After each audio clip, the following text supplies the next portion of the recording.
You're in the emergency room of the Philadelphia City Hospital. I'm gonna ask you some questions. Where were you sitting on the train? Against the window. In the passenger car? Yes. Hello, everyone, and welcome back to The Lobby, a podcast that lives here on the Real Lovers podcast feed. And for the next several weeks, we are continuing our M. Night Shyamalan retrospective series. My name is Marley Silverbrand, and today we are covering the next film in that series, and it's Unbreakable. It's released in 2000 and starring Bruce Willis and Samuel L. Jackson. And joining me on this train is frequent guest on the Real Lovers Hello, podcast, everyone. Kale Smith. Hello. Welcome back. And then also a newcomer. We've been following each other for a really long time on Twitter, TikTok, and Instagram. You can follow him pretty much everywhere on those platforms with the username PeytonJB. Peyton, welcome to the lobby. Thank you. I'm glad to be here. And also, one more fun fact about Peyton for the listeners. You have seen Trap 10 times, correct? 10 times in theaters as of yesterday. I feel like I was like the number one M. Night Shyamalan fan just because I'm doing this series, but I think you've taken that crown from me because of that. What's funny is right after I watched it last night, I was on Twitter and across my feed someone posted all their ticket stubs from all the times they had seen Trap so far. And in their bio, it was like number one Trap enjoyer. And they had 7 ticket stubs. So I was like, you got to get those numbers up if you're going to be the number one Trap enjoyer. Sorry, no shade to that person. We both. But no shade. Throwing some shade at them. So I'm throwing shade at myself because I've only seen it twice. But we're not talking about Trap today, even though we probably should. But we're talking about, like I said, we're talking about Unbreakable, the film released in 2000. And since you're both new to this retrospective, let's just go around the table and just talk about our M. Night history and the history with this film Unbreakable. Yeah, Kale, so my history with M. Night Shyamalan starts with my dad had a tape from Blockbuster of The Sixth Sense, and then I watched some of it and I freaked out at 6 years old, especially the girl throwing up under the table. It was so it was nightmare fuel. But then years later, I would follow M. Night Shyamalan's career of being like, that's the Sixth Sense guy. I got to stay away. There's a girl that's going to throw up in it. So of course, when I get to Last Airbender, I'm like, there's going to be a girl that's going to throw up in it. But no, I really did. I've really only started appreciating M. Night Shyamalan because I loved The Signs when I saw it on TNT, and then I didn't really watch an M. Night. I honestly believe the first M. Night Shyamalan movie I've seen in a theater was The Visit, because I didn't see Last Airbender in theaters. I didn't see After Earth in theaters. I skipped The Happening. I was too scared to watch Lady in the Water. So really The Visit and Split, like this, everyone kind of talks about M. Night Shyamalan has 3 different phases of his career. He has the Sixth Sense phase, Last Airbender phase, and now he's in the Visit Split phase where he's self-financing his projects. And so I've really only focused in on these projects, but I've seen like the majority of them at some point, either on DVD or a lot of M. Night Shyamalan movies are TNT staples. So I remember watching them a lot when they were on TNT or the Sci-Fi Channel. But okay. That's great. It's cool that you discovered him on television, which I miss like TV movies since I don't have cable anymore. But Peyton, what's your history with M. Night Shyamalan as the number one Shyamalan fan? My history, if you're going to call me that, my history is underwhelming, but it's similar to what you were saying, Kale. I first saw The Sixth Sense. Actually, I think technically my first Shyamalan movie was The Last Airbender, because I did see that in theaters. I was 8. I didn't hate it. I actually liked it. And I grew up on the show, but I just didn't have I wasn't thinking about all of the issues there. I just was having fun and thought the movie looked really cool. And I remember going with my grandmother and a friend of mine, and she was a bit older, and she was like, that movie was terrible. And I was like, oh, I liked it. And M. Night movies are often about a child's perspective and how unclouded it can be through what people expect of you, or just how open and honest children can be. So perhaps I was actually my smartest at that point. But the first real deal Shyamalan movie that I saw was The Sixth Sense, and I did watch it on TV. I remember this. I was in my living room, and I just was drawn in by it. I had seen jokes on like YouTube and stuff of I see dead people, and I had heard that so many times that I never knew where it was from. And my mom was like, "Oh, this is that movie. This is the I See Dead People movie." And I was like, "Oh, this is cool." And I was watching it the whole time. And when the twist happened, of course, my mind was blown. I had never seen the rug get pulled out from under me so hard in a movie before. So that was really fascinating. And I didn't have the forethought to really look into his movies after that. I do remember seeing that and that having an impact on me. But once I started watching, it was actually Chris Stuckman, and he started doing his kind of retrospective when Split was coming out of all his movies. That's when I started to watch like Unbreakable and some of his other classic films. It wasn't until 2022 that I watched Signs, though. And that was because Nope was coming out, and I was hearing a lot of comparisons between those two movies. So I watched Signs, and that's when it really clicked for me. That's when I was like, okay, this guy is doing something that I just love. I am addicted to the way that he presents just systems of belief in his movies, and just how sentimental they can be, how open and honest and heartfelt they are, and how the concepts are always great. Like, he has a great hook, but he's always doing something completely different that you wouldn't expect with it. So that's when I really fell in love with M. Night Shyamalan as a whole. But yeah, the interesting journey.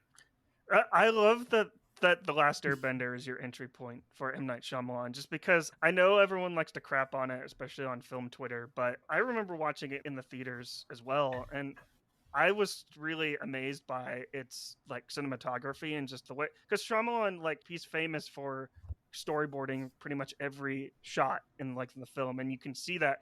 But we'll get into it when we start talking about Unbreakable, and I was just like amazed with that for Last Airbender. So I think, yeah, it's not a very good adaptation of the animated series from Nickelodeon, but Shyamalan was just making his film, like the films that he always has made, and it just so happened it just didn't turn out to be a very good adaptation. But we'll get to the.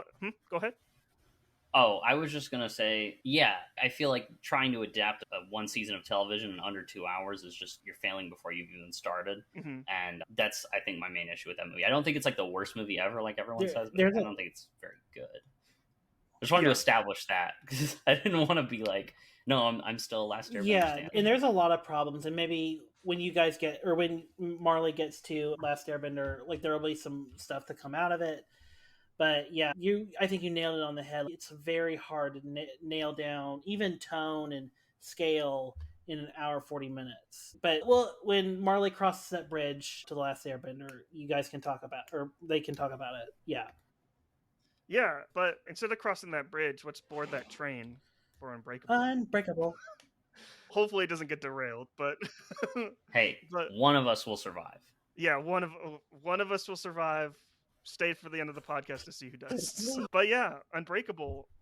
What are our initial thoughts on this movie on a rewatch, for sure? Yeah, since I went first in Kayla, going first. the Night Shyamalan discussion. Okay, I wasn't sure who was supposed to go first. Sorry, I forgot to pass the torch. No, it's okay. Yeah. I just didn't want to jump in if someone else wanted to speak. Okay, so I don't know how many times I've seen Unbreakable so far. It's definitely more than 5. I love this movie. So many people have talked about it. This is one of his more popular works. I love... One of the things that I noticed early on watching it when I was younger is just the visual style of it. Not only just mimicking comic book panels in certain shots. I love the way that characters, especially Bruce Willis's character, is framed in doorways or mirrors or things that are boxing him in, and then as the movie goes on and he starts to realize his potential, it gets wider and he's not as boxed in anymore. I love the literal mindedness to that, the way that Elijah is always shot through mirrors and glass reflections because he's Mr. Glass, and just there's such a fun playfulness to the visuals and just the color scheme of the movie that I think that's just rare nowadays for a movie to just commit that hard. And it's so literal minded in a way. It's not like something you wouldn't expect. He's not being very subtle about it in a lot of ways. Mm-hmm. But I think for this movie, it works really well. because this is real life, but there's all these fascinating things just hiding in plain sight. So yeah, it's a wonderful movie. It's Great wonderful. performances. And I guess to jump in, it's a wonderful movie, but it's also very minimal. One of the things I love about M. Night Shyamalan movies is that while it is, and Marley will get into it next week for sure, but a lot of people, or that one Time magazine where they call him Mr. Spielberg, the next Spielberg, I think it's that's a little too vague, and I think that's not the right word. And I think really M. Night Shyamalan is our version of Rod Serling. I think he's our version of, because if you read any Twilight Zone script or any Rod Serling script, it's everything Serling does and his work is very minimal. Everything is done very stripped down. Everything is done in a very minimalist way. And here, I feel like M. Night Shyamalan, and this is true throughout his whole filmography, even The Last Airbender and After Earth, like M. Night Shyamalan is very economic. He's very minimal in his storytelling. He doesn't use like lots of different cuts. He doesn't use lots of shots. Sometimes a whole scene is just one shot, or even an over the head shoulder. So I feel like M. Night Shyamalan is using a lot of like very economical, cheap ways, and I feel like Unbreakable is like the original. I feel like Unbreakable and The Sixth Sense are like the original A24 horror movies, where they're so minimal and they're so stylistically auteuric that they're not like flashy. There's nothing flashy about Unbreakable. Even when we get to some of the cooler scenes in the movie where, like what you mentioned, Peyton, when it opens wide and he embraces his superhero, he embraces the green jacket, if you will. It's still very minimal. Like the clothes is minimal. No one's wearing like deep colors or big bright colors, except for the Orange Man wears bright colors. But still, everything is done very muted and very minimalist, and that's why I kind of love Unbreakable. And the reason why I told Marley that I really wanted to do Unbreakable is because this is my favorite M. Night Shyamalan. Above all else, I love a story that's about broken men. I love a story that's about broken families, a man that's trying to figure out, it's a family that's really is like trying to work out where are they at in their relationship, like where are they at, because at the moment they're going to stand still place because the husband is like I wouldn't say a midlife crisis, but he's in a state of what do I do next. He's like David Dunn is like in that point of just he gave up so much for love, but now he doesn't know what to do. And so it's perfect for that character to be looking for purpose, and he finds it through this train accident. And then of course Glass is also searching for purpose. Like it's a movie about people searching for purpose, searching for what they want in their lives, and it drives them insane, or at least one person insane.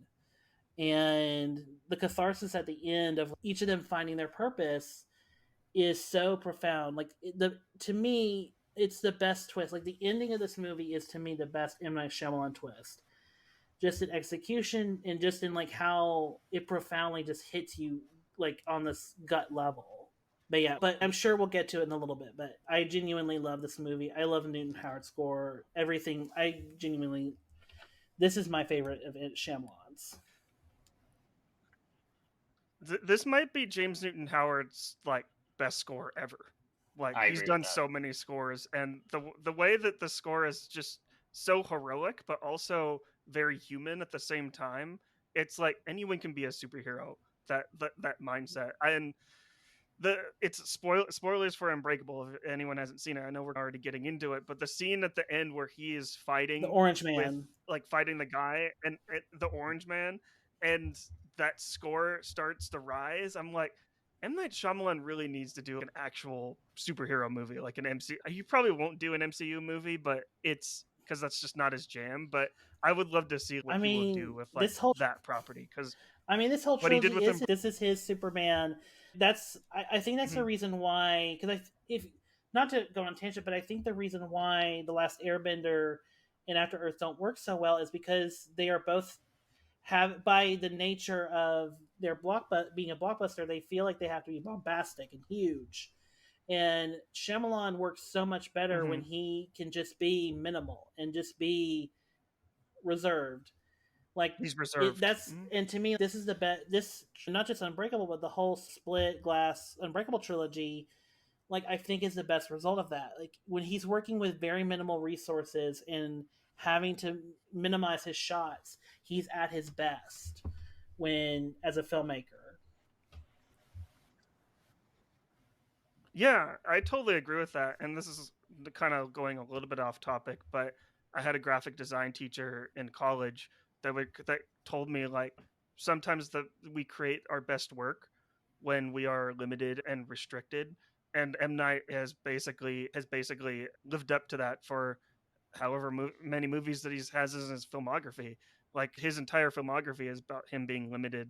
Yeah, his movies do make a lot of money, but like we were talking about on the last podcast, like Sixth Sense made $600 million on a $40 million budget, and everyone's how do people keep how is M Night making keep how does he keep making movies? I'm like because his budgets are small, and the next like his the what he makes from like a film goes to the next film, and it's very inspiring because it feels like M Night is just he's one of us, like he's like a film lover, just like the three of us right now. So, Yeah, Peyton, were you going to say something?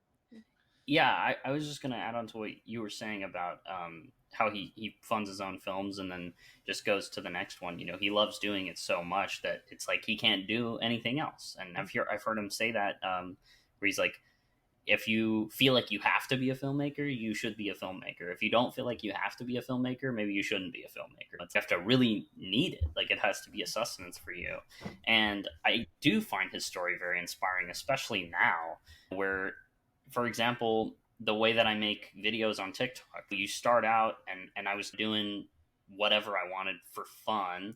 And then somewhere in there, I think the more followers I got and the more stuff was successful here and there, the more it became harder to want to be myself. And instead I was like, oh God, I have to do what everyone else is doing, and I have to follow the algorithms and the strategies to try and continue being successful, and I have to do all these things that I'm being approached and told to do video wise. And there's so many things that have come my way due from just the small platform that I have on there that I'm super grateful for.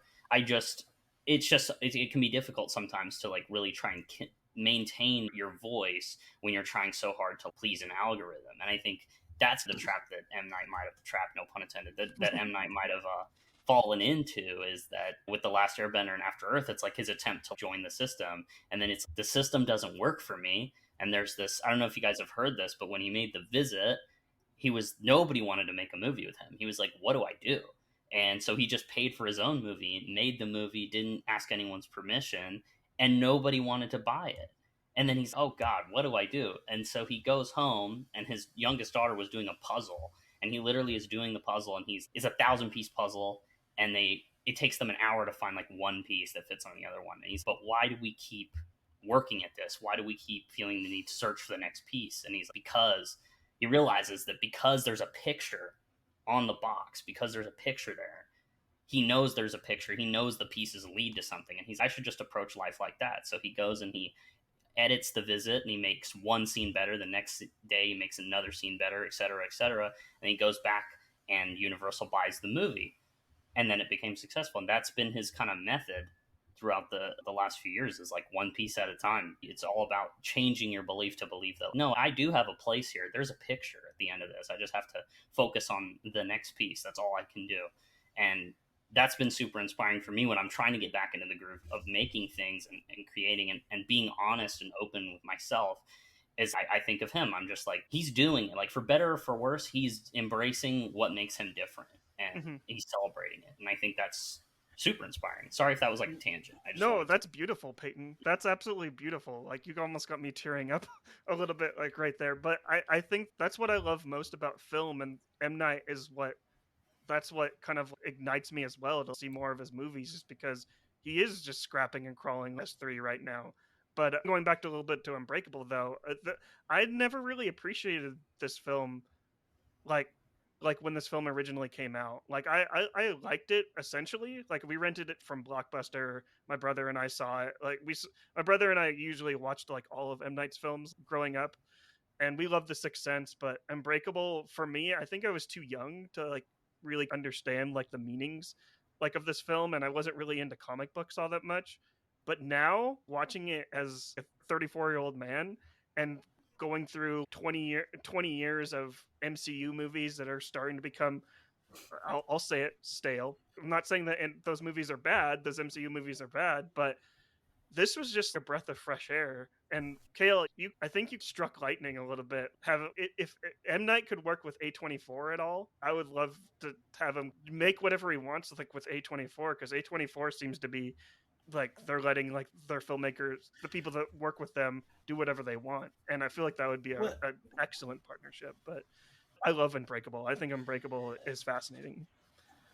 I really want him to work with A24, if nothing else, so that I can buy M. Night Shyamalan merch on the A24 shop. Yeah, my trap merch. The reason why I brought A24 up is because if you watch their movies, especially The Village, and kind of compare to like Robert Eggers and Ari Aster and even Trey Edward Schultz's movie, or even the people who just made Talk to Me, like those filmmakers really do owe a debt to Shyamalan, because they really are like creating like aesthetically pleasing movies that are very minimal and that are very much hiding, all the big scares. They're hiding all the big suspense until they literally have to. And doing it even in a way where there's twists that may or may not make people feel comfortable. I don't know. I feel like M. Night Shyamalan's like the OG, like is the OG elevated horror director in a way. Yeah, you could say that. Yeah, I would even throw a horror director on his like part of him, just because he does make like thrillers and psychological thrillers, but I would love to see him like that's what Trap is, because I don't really like Trap. The Trap is basically a comedy at that point, so I would say that's what The Happening is, and I don't even mean that in a negative. Yes. Well, unintentionally because of Mark Wahlberg. I don't know. I think there's more intention. We'll get to that. We'll get to that. We'll get to that. But no, I think he is so funny. I think all of his movies, to a degree, are really funny. Maybe less so in his earlier movies. They are definitely scarier. But like so many of his modern movies are really hard to put into a genre, and I think that's what's so fascinating about him. Is even Unbreakable. Is Unbreakable a superhero movie? I wouldn't necessarily say that. I guess you could say that. Is it a thriller? Not really. It's funny at times. Is it a family drama? I would say that's mostly what it is. So there's just so many things that you could assign it to, I think. And like a movie like Trap is a comedy, thriller, some horror elements to it. Old, definitely really funny as well. Just so many wacky, bizarre things in his movies. It makes them impossible to label. And that's part of the reason why I think I love Unbreakable really on this rewatch, is because of the family drama aspects. The relationship that he has between him and that Bruce Willis has between him and his son is heartbreaking. Well, and we'll get to the scene. I'm pretty sure you all know what scene I'm talking about, but we'll get to that. But I don't know. I think Quentin Tarantino said it perfectly. He described it perfectly. He basically called it Unbreakable. This movie is just Superman hiding in plain sight and him and not knowing he's actually Superman. And I don't know. I just think that's brilliant that in the year 2000, when we didn't necessarily like, we had superhero movies like Batman Returns and the Superman movie, but those are all like superheroes that you know of. And it's nice seeing like and treating just regular human beings and how they could possibly save the world and have people look up to them as well, because that's something that I found like very interesting about Elijah's character. Is like Elijah, he's obviously like the character with like brittle bones. I forget like the actual disease. It's a genetic disease. That he has that makes his bones like low in density, so they break easy because I don't know the term, but it is his bones just don't produce enough calcium or a gene or a protein. No, it's a protein to produce protein. The thing that needs to make it get stronger. But yeah, go ahead, Martin. I believe it's called osteogenesis imperfecta. I think that's what I just watched the movie. I think that's what it is. I'm gonna say you're right on that one, Peyton. But if it's not that, and I butchered the name, no pun intended, that sucks. But I don't know, but I don't know. I just I appreciated Elijah's character so much just because when someone is as weak as Elijah is, you're always looking for someone. I don't want to really use the word weak, but when people are like Elijah that are always that need someone to look up to, like a hero to look up to, like you're literally like I do that all the time. Like I scroll social media or look or even look at M Night Shyamalan's films. M Night is like a hero for you, Peyton, as well, because the way you Definitely. create TikToks, we look for like heroes throughout our daily lives in order to push us through the mundane life of 2024.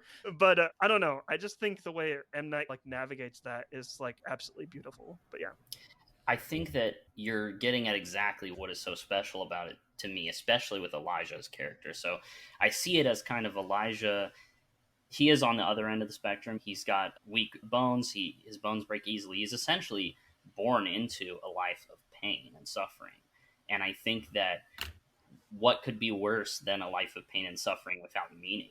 Obviously, when you get to the end, you learn he is quite a dangerous character, but he's also extremely sympathetic and extremely likable because of just the way that his conviction that I have to have a place in this world, just as you have a place in this world. Like, he has to prove that David is unbreakable or is stronger than the rest of us, because if he's not, then what is the point of Elijah's pain and suffering? I think that what the movie is capturing is this idea that a lot of us are David Dunn, and we have the ability and the privilege to go about life mundanely and go through the motions, but there is a sadness to that, and he's a sad character, David, but he's not challenged enough to really break out of that sadness. He just accepts it because he's not living with a constant suffering. He's just bored with his life, and he's got normal problems of family drama and things like that.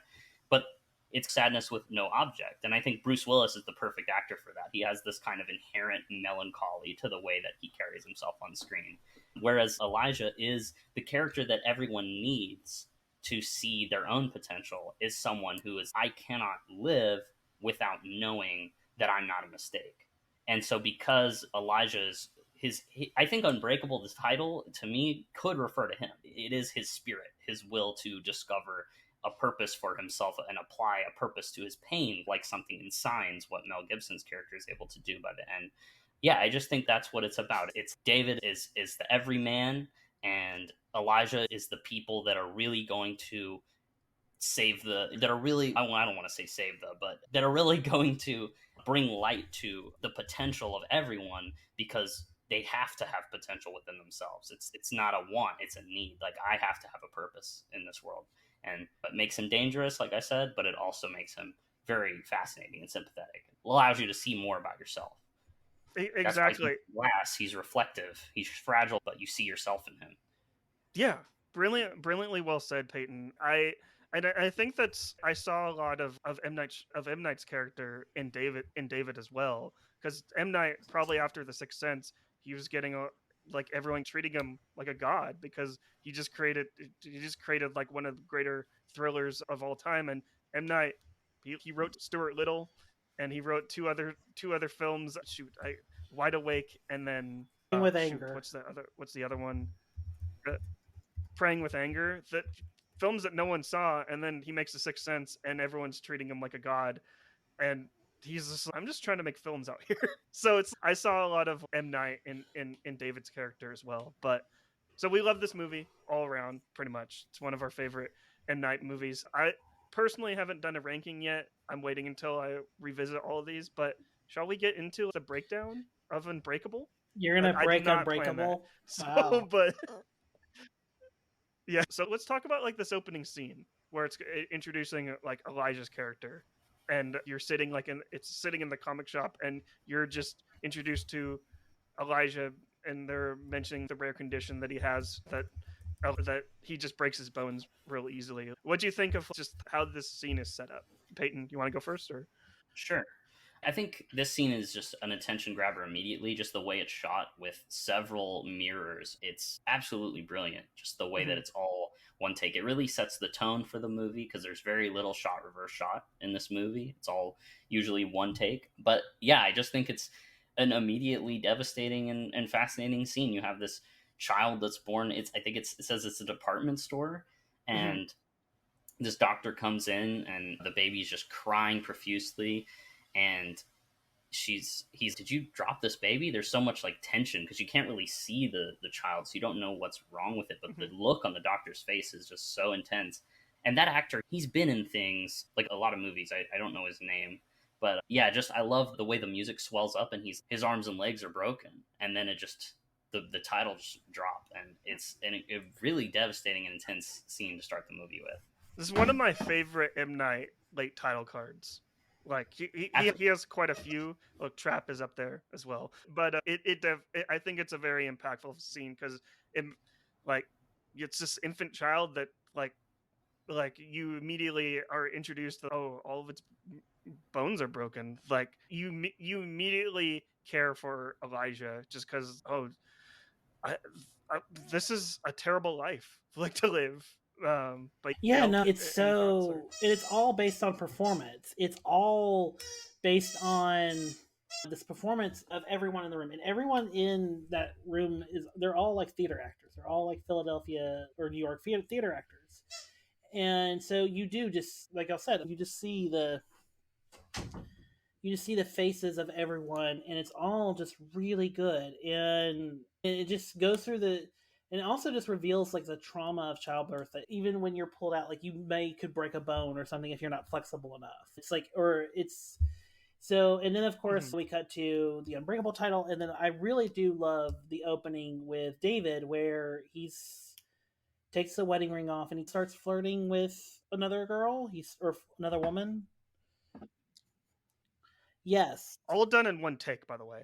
Absolutely brilliant. That I love that at first M. Night reveals like this young kid, like at first, and like David's going back and forth, like they're both looking at each other, and you're like, "What's this for?" And then you're immediately the audience is like the perspective of this kid, like looking back at David and just, what is this person doing? Who is this person? Who is he? What's he up to? And I'm actually sorry, I don't want to interrupt you. No, go ahead. I believe that the kid is not revealed. I could be wrong, but I believe that the kid is not revealed until the end of the scene, after the woman walks away. Then it shows that you've been watching through the eyes of this kid this whole time. I think it's the other I don't way know. Around. I could be wrong about that. I think it's the other way around. Is it really? I think that's how I saw it, but I don't know. Way, I do love that you mentioned that because I do think the perspective of kids is very important in this movie. Just like what you said, Peyton, at the beginning. This is M. Night's kind of like most of his movies are like from the perspective of children and see it like they're lighthearted, not necessarily lighthearted, but just like how they see the world, and that's how you get some of the comedy too. So they're the biggest believers in a way. They're a good vehicle for him to show like a lot of adults have lost the ability to really believe in things that are magical and beyond what we've been told are possible. And I think that kids are that vessel that he uses to explore things that he believes could happen if we weren't pummeled with a lot of messaging of this is what's possible, this is the boxes that humanity can fit into, these are the people you can be, this is what you're supposed to do to be successful. And kids they're just open to everything, and I think they can absorb things that and maybe see things in a way that we can't. I think that's what M. Night's trying to capture with this movie. Definitely. And then obviously David Dunn gets shut down by like this girl that he hits on, this woman that hits on, and like he's upset, puts the wedding ring back on, and then this is probably like the greatest reveal of any like train wreck. Like the windows are starting to shatter, and I just love the slow build that gets to like this train wreck, because you're as an audience member, you're just wondering what's going on here. The girl's kind of a little bit freaking out too, and David's freaking out as well. What do we all think of this sequence? So I'll let Kale go first, since I went first last time. Personally, to me, I love the trains, because you think like after M. Night Shyamalan would have this massive success that he's going to be like, I'm going to indulge, I'm going to direct a train derailment, I'm going to direct some action, kind of pull my sleeves up and show what I can do. But I love how M. Night Shyamalan, even at one of the biggest budgets he'll have until The Last Airbender, he's just like, no, we're just going to be on this train, and then we're just gonna fade into black, and we're gonna cut to later, see just an overhead of different train cars just scattered about. We're gonna see the aftermath of it. We're never gonna see the actual train derailment. I think it's actually pretty clever, and I don't think you really have any tension at all, unless you've already seen the trailer or something and you're going in expecting it. But as you're just like watching the scene, it's just a really nice scene that develops the character of David and another passenger on this cart. When you cut to the hospital and you get the chilling Michael Kelly just coming up to him going, "Hey, are you okay? Let me check." Just trying to check every vital sign because it's so brilliant. It's brilliant. And actually, if you guys remember, that was the first teaser. That's all they showed was that one scene. Mm-hmm. Okay, yeah, and it's the one trailer Buena Vista put out for this movie. Is this whole premise of, and it's a perfect setup for the movie, is this setup of how did this one man survive such a horrible incident, a horrible tragic incident, and it just hooks you in. It is the catalyst of the whole movie. Is how does this one person like not only survive but has no scratch, can walk, doesn't have a burn mark, nothing. And it's just such a great and chilling, and the way even Michael Kelly, who would come out like a great character actor in the 2010s, the way that it's just played, it's so earth. Imagine waking up in a hospital and realizing you're like the only survivor of a cataclysm, 9/11, basically, or whatever. Not only you're the only survivor, but also you have no scratches. You basically just walked out okay, like you're Vin Diesel. Yeah, you might like have some marks from like the car or whatnot, like just some glass hanging off of your head, but really, nothing. You just got nothing. Yeah, and I love the way the scene looks with the body in front of him of the only other like survivor that's basically about to die in front of him, and he's just sitting there and he's staring at that and he's fine. And then you get that fade to him walking out of the hospital and meeting his family, and everyone's looking at him like, what the hell? How are you? And just you get like this sense of survivor's guilt for him like immediately. It's incredibly tragic. And then just everyone looks at him as he's walking out. And then like he's walking out, and then if I was like David in this situation, I'd be like trying to figure out what's going on. Like, how do I survive? Like, how do I survive this? You know what David does? He goes right back to work. So this is the boomer mentality for David. He's just, you know what? I was just in this tragic like train accident. I was the only survivor. You know what? I'm going to go back to work. No work from home for me. So I think that's really important because the character is taking this amazing like miracle that happened to him and just brushing it off, and it's okay, that's whatever. And he only starts to really interrogate that, and once Elijah leaves a card on his windshield that's have you ever been sick? And that's when the movie really, I think that's like I was saying earlier, is like he's willing to deny every fantastic thing that I don't want to say fantastic, maybe not the right word, just every kind of incredible thing that happens to him that could be interrogated. He's just brushing it off, and then that's what people tend to do, is they disregard like their own special nature, their own powers, and then you need someone like Elijah to give you that little push, be like, no, think about because this. Any other explanation, maybe there's more to it. Like any like explanation we can come up with as someone in David's shoes would just be unexplainable. Like it would just be like you would just sound crazy. Like even if you tried to break down like how the physics of just him sitting right and just being in the right position or just whatever, like you would just sound like a crazy person trying to explain what is happening. So it's just best for him to accept the boomer but blue collar mentality of, I better just go back to work and I guess try and work on my marriage. That's the only, even Robin Wright, she's trying to look through this from a religious standpoint of this is like a second chance to repair her marriage. And it's the catalyst because it not only affects the main plot of figuring out who this guy actually is, but it's the catalyst to all the drama that takes place throughout the rest of the whatever 80 or 90 minutes we have left of the movie. It's just the perfect way to start the movie. And you're right, Peyton. A lot of people would just brush it off. And you do need like an Elijah Glass to go, hey man, that was fucked up. Let's talk about it. So let's have a talk about this. I would also like to just mention that when the train crash happens in the movie, you get Joseph Dunn's reaction to it on the news, and he's sitting on the couch and he's hanging from the couch upside down, and he's watching the news, and it's great, like economical filmmaking. You're introducing the son character, and then he walks up and he sees on their little family calendar, like, Dad, Israel 177. Oh God, my dad was on that train.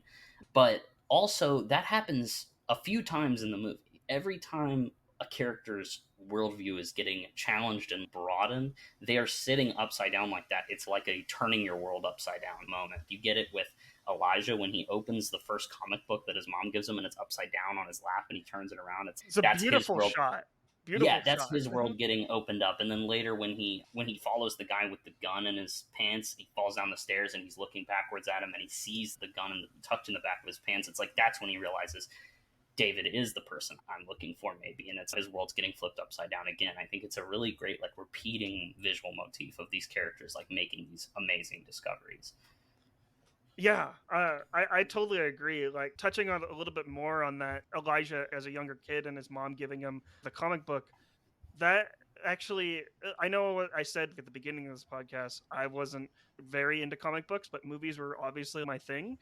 And we're always looking for something as kids to ground us and try to get us through this hard thing that we call life.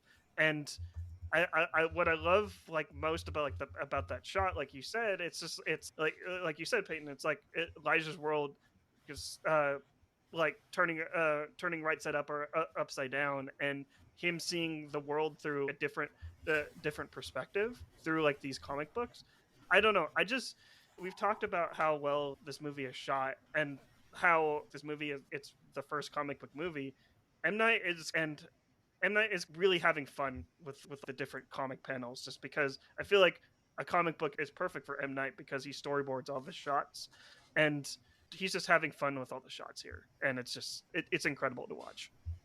Yeah, no, you're right. Yeah, absolutely. Yeah. Sorry, left you there. No, you're good.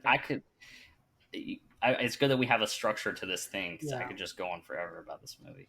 Yeah, we're at the point where, let's see, he was just in the hospital, and then he goes to the memorial for the funeral for the fallen people of the train crash, and then he finds the note on his windshield, and then that's when he asks his boss if he's ever taken a sick day.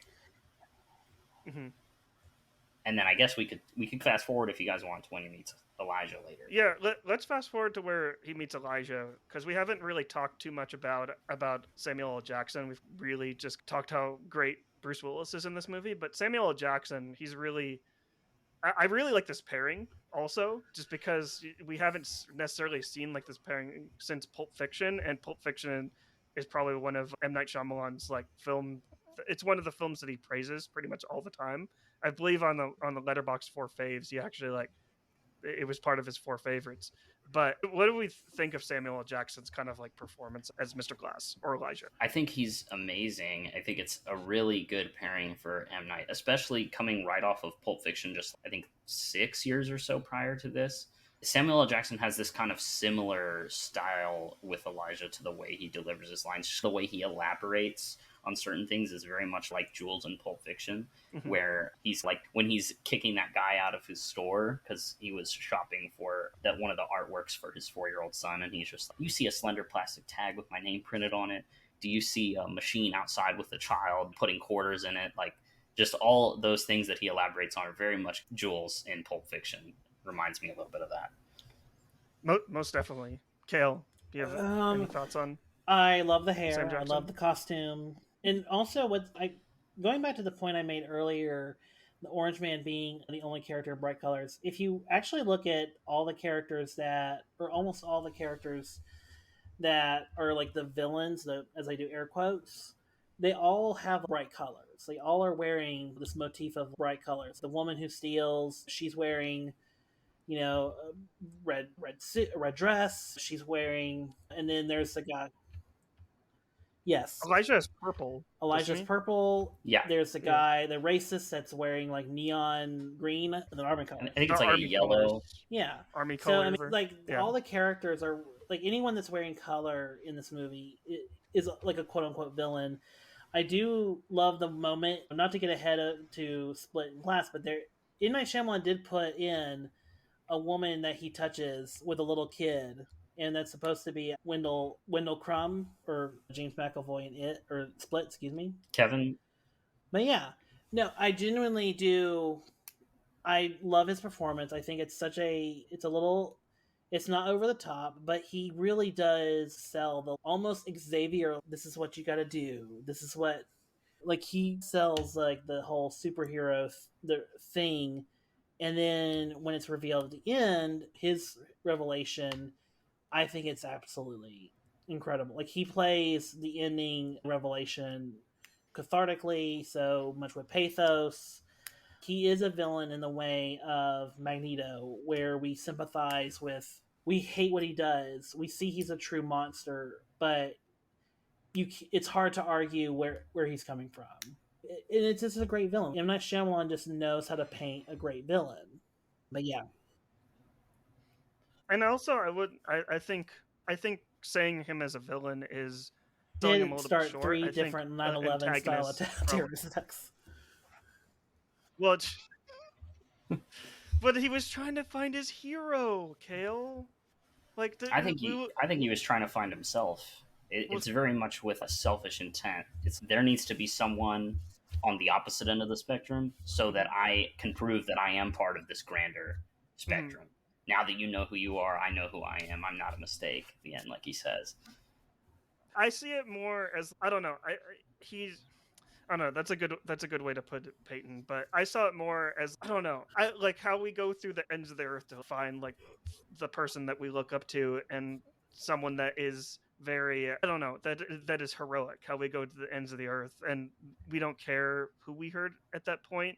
We just have to like find that person that makes us whole, which you said a little bit, but yeah. I do think that's there too, especially in Joseph, because he's starting fights at school, or I don't think he actually started that fight, but he engages in a fight at school, and he's constantly trying to get his dad to do things like, oh, come play football with us. We got this guy who's the same guy that the woman on the train was talking to him about. This guy that can run, the 40 and 4.3 or whatever. Mm-hmm. I don't know the terminology, but he's really fast, really strong football player. So M. Night's already planting the seeds. It's not just this guy. There could be more people that don't even realize how much potential that they have, and constantly are afraid of that. And I love the scene.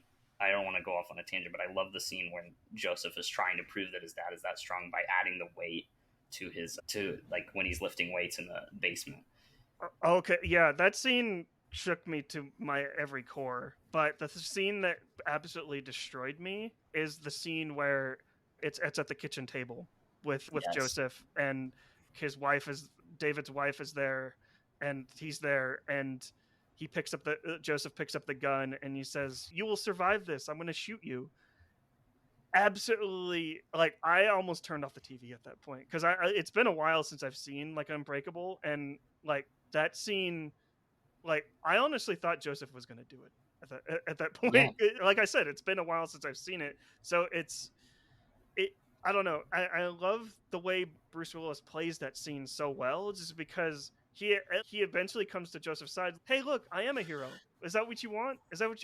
You don't have to shoot me. Well, I don't know. It's absolutely. He gives at the end of the movie, he gives his son the revelation, the absolution that his son is looking for. That this idea that his father is a superhero. This idea that we all children want to see our parents. Our parents are superheroes in their own way, but his son Joseph wants to see his father in a literal superhero, as a literal myth. Mm-hmm. And so to give his son like the absolution that yes, you were right, and they both have this unspoken just confirmation, but it can never be presented to Robin. I think that's absolutely deeply powerful. And what I do love about, not to get too ahead, I do love the final use of the Unbreakable theme. It's David carrying his wife up the stairs like you would, like Peter would carry Wendy up the stairs, or Superman would carry Lois to her balcony in this like very romantic, very elegant way. Um, And I also love to talk a little bit more about that scene. I love how the frame rate changes on that as well. And it's just like a very aesthetic choice that M. Night always, he just throws in there. Like he'll change frame rates just to put the audience a little bit at ease. And I don't know. I love that choice so much. Yeah, he does it in so many films. I love it every time. I love how that scene ends off with him telling his wife that he had a nightmare. And because earlier at the dinner table when they're trying to rekindle things, he was like, I could tell that something was wrong because I had a nightmare and I didn't wake you up to tell you about it. And now they're being more open with each other and they're communicating. It's a really beautiful scene. Yeah, exactly. Yeah, I think we've covered pretty much like the Orange Man. We gotta go find. Really? We gotta kill the Orange Man. Oh yeah. Let's talk about the Orange Man. Let's talk about that final fight sequence. We talked about it a little bit, but let's go like. Oh yeah, no. I love it. I do think everyone thinking water is a weakness is silly, even though it's just kind of like an obvious thing. Okay, so he can drown. Okay, great, wonderful. But the most profound moment to me is like when he goes back up after he nearly drowns. The kid saves him, and the music is swelling as he's fighting the Orange Man, and it's just like a one lockdown overhead shot, and like James Newton Howard's score is so good because if you just watch it on its own, it could be silly, but the score just gives it this triumphant winning of just he's beating the bad guy, he's doing the thing, he's not breaking, he's breaking walls, but he's not going to break, and then he kills the orange or disposes the Orange Man. And I love it so much. Unfortunately, I read like the newspaper clipping. So apparently the father is dead. The mother that's hanging on the aerator, I think she's also dead. And then it's the two children that survives. Yeah, she does fall over like when he unties her, so she might have passed away. But like you were saying, sorry, I don't want to. No, but cut you short. Yeah, like you were saying, I think it's a brilliant scene. I also love just when he's before that confrontation, like when he's in the house and he's untying everybody, and it's just like you could tell there's a little bit of doubt in his mind of this is crazy that I'm doing this right now. But that kind of is almost funny in a way. Just the way he's walking in there with a big rain poncho, and like you were saying about his weakness being water. For a while, I always thought that his weakness was water, like he literally gets hurt by water. But it's not. I think the way they explain it in the movie is literally just he's impervious to a lot of different things that normal people are not, but water is the thing that he interacts with the exact same as everybody else. He can drown, he can swallow water the wrong way, and it can kill him. He's like a video game character at that point. Like he Sonic has falling into Yeah, he has that kind of, it's not exactly maybe a weakness, but it's just that thing that kind of, he's on the same wavelength as everybody else when it comes to water. And yeah, I think that is really cool. I also just love how he discovers the Orange Man. Like just when Elijah says that line of go where people are, you won't have to look very long. And he just bumps into everybody. Mm-hmm. That is such a great addition to his kind of character. Just the way that he has to physically connect with people in order to see what they've done wrong is really cool, really powerful way to ground the character.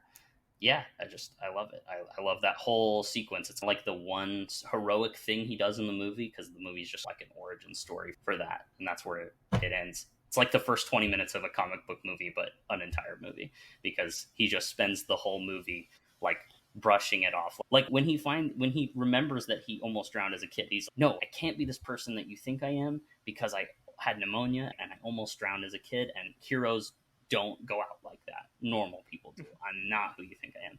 But it's like, why are we as people so focused on the things that we can't do and the things that we have struggles with, and not the things that we're incredible at? And we use that as an excuse to disregard the power that we actually have. And I think that that's a really cool thing to put in there. Yeah, I love that final sequence exactly for the reasons that you both described. But I think what that final sequence also shows, it shows exactly what the entire movie was doing up until this point. It's showing ordinary people doing heroic things, but also doing very mundane things. I love just the way M. Night is like framing Bruce Willis like with with his like security outfit on, but he's standing in a very heroic way, and he's framed like in very heroic shots. Like when Elijah first meets David at that football stadium, and it's just a super long take of them both having like a conversation, like in between that hallway. That's a very heroic shot, and it made me. I love like those. I love those shots because I don't know about you, Peyton or Kale, but like when I'm like walking like down the street like to a coffee shop, I have heroic themes going in my head, and just me just picking up like a coffee or something like that. I'm doing it in the most heroic way, and I feel like M. Night he illustrated that perfectly. Of just like these mundane moments that we're doing, just standing in a rainstorm. That's a heroic moment for David, and I feel like the final fight sequence is that turned up to 11, and I love it so much. So that's just about how I feel when I successfully parallel park. I'm just imagining Marley now thumping to the Superman theme while getting a Starbucks. Or the Unbreakable theme. Oh yeah, like, of course. Or Salika Shyamalan's soundtrack. I've been bumping that recently. Dude, my Spotify Wrapped, it's over for me. It's over for me. It's actually embarrassing. For me, it's a YouTube Music Wrapped or whatever. But yeah. But I shouldn't be embarrassed of the things I love, but people try to make me at times. Yeah, but we all love Unbreakable. Do we have it? We have any final thoughts on Unbreakable before we wrap this up? Or Peyton, you want to go? Or I take M. Night Shyamalan movies too seriously. I love this movie. It is one of his best ones, and there is extraordinary in the. I think for me, it's to me, it's the groundedness, it's the character drama, the human drama, the way Bruce Willis works with Robin Wright, excuse me, and the way like everyone just works together. It's such a great cast, great story, and again, I love the finale. Like to me, this is his best finale / twist because it's a character catharsis. It's the character catharsis I would compare to finding out like you're the second coming of Jesus, but the person who like hyped you up, your hype man is the devil. So I genuinely love that dynamic. I love the ending of it. It is and David Dunn lived a great life while Elijah got tried for psychiatric care or whatever. I do think that's a little too unnecessary. I think it's a perfect dramatic way to just have David walk away in tears, in this great setup, for a movie for a sequel that won't happen really for another 20 years. Yeah, no, I love this movie. I think I don't want to say M. Night Shyamalan gets better after this because he goes through waves, but this is to me like personal. This is the best one yet. M. Night's cooking with Unbreakable. Yeah, so The Sixth Sense is good, but I think that The Sixth Sense is a little bit weak in the first couple acts, especially after the twist. But I feel like he knew what he could do with The Sixth Sense, and Unbreakable he just was completely unleashed. Like there's so many themes, like we mentioned, like with the colors and how the colors are like represented by the villains. I love just like the mundaneness of it, but also how heroic this movie can be as well. And I also love just how much of this movie how much we can rewatch like this movie now, especially with all the comic book movies that we see today, and how M. Night was like just really the first one like out of the gate. Because I think we got X2 after, or the first X-Men after Unbreakable. Yeah, no, X-Men came out in July of 2000, and this came out November of 2000. So literally, funny part is they're both very similar, like broken down, stripped down minimalist movies. Interesting year for minimalist superhero movies. Oh, go ahead, Marley. Yeah, no, for sure. I love this movie. I won't reveal my ranking until the very end of this retrospective, just because I want to put all the movies in perspective. But I love Unbreakable. This is just, I think this is M. Night really, truly at its best, and I don't think he ever really took a dip because M. Night's just being himself. But I've really loved this conversation that we've had on Unbreakable. Peyton, Kale, this has really been lovely. But now it's time to wrap up, unfortunately. But Kale, where You can people find find you me online? on Twitter at Movie Kale. This is where you can find all the information on all the 3 shows I do. I do the Youth Critic podcast, which is, of course, the moniker here. This is where I review current release movies. So you can actually see my review of Trap right now. It's the latest episode on the Youth Critic podcast right now, besides the retrospective of the X-Men series that I do. And that's the other podcast I do. I do the Road to the X-Men retrospective. So yes, forgive me for all the X-Men link ties in. And that's where I've been reviewing all the X-Men movies. Right now, we're currently recording Days of Future Past. And that should be out every Sunday morning around 7 or 8 Eastern. And then, of course, I do From the Top, which is the Ultimate Filmmakers Retrospective. We're on hiatus, but we're about to get started on the Peter Jackson season, and that'll be out on the first week of October. Marley, thank you so much for having me. Peyton, it's so great to finally meet you. And yeah, those are my plugins. And Peyton, where can people find you online? You can find me at Peyton_JB or PeytonJB_, depending on the social media you're looking at, because sometimes things are taken and I'm inconsistent, but there should be a link tree no matter where you go. So you can find me through all of that, or Letterboxd, Instagram, TikTok, trying to post more on there lately. But I'm most reliable on Letterboxd. I take that thing way too seriously, and I write ridiculous reviews. I think it's just very therapeutic. So check some of them out if you want. Yeah, definitely. All the links will be posted in the description box down below to Peyton and Kale's work. Definitely go check them out. They are a great follow. And yeah, if you made it to the end of this podcast and you don't find me annoying at all, you can follow me also on social media with the username at Marley Loves Film. That's Marley Loves Film across everywhere. I was able to get that locked down, so I'm very happy about that. I'm most active on Instagram, Threads, and then trying to get back on TikTok as well. We'll see how that goes. And then I'm also on YouTube as well, so subscribe to the channel. This podcast is available anywhere where you listen to podcasts, Spotify, Apple Podcasts. There's so many of them out there. Just search the Real Lovers Podcast and you can find us, give us a rate and review.